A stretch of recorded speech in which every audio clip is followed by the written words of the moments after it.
in my experience working with a lot of different architectural principles, is that the stages 2 and 3 are where many of you get stuck. You repeat 2 to 3, 2 to 3, 2 to 3 as it goes on over time. Partly it's the cycles of the industry. 2008 took an awful lot of people took a shot on the chin from that.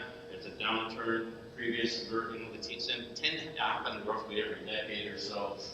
And if you're not planning well, and Brian mentioned it, creating, when you're having profitable years, you kind of use those profits to buffer for leaner years and so on. It's not uncommon. You're finally making money, you take it, you do stuff with it. And it's not just your industry, most people do that. They get a raise, they spend it immediately, and they now live to their new economic situation.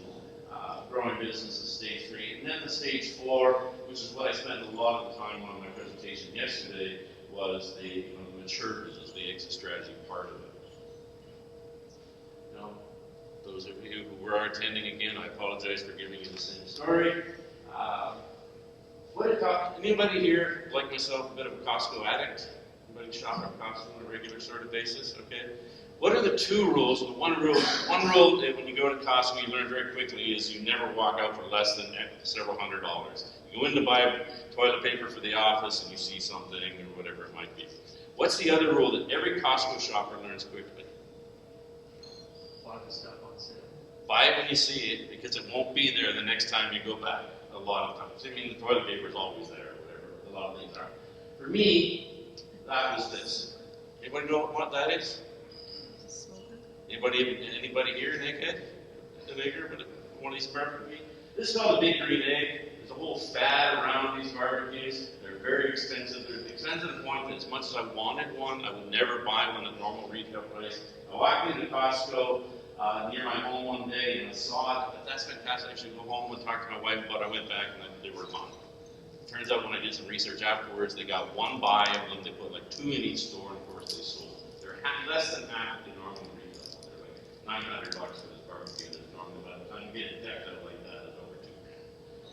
But what a problem! I ended up with a cheap knockoff version of it as a result, unfortunately. You've seen the black one they have at Costco now.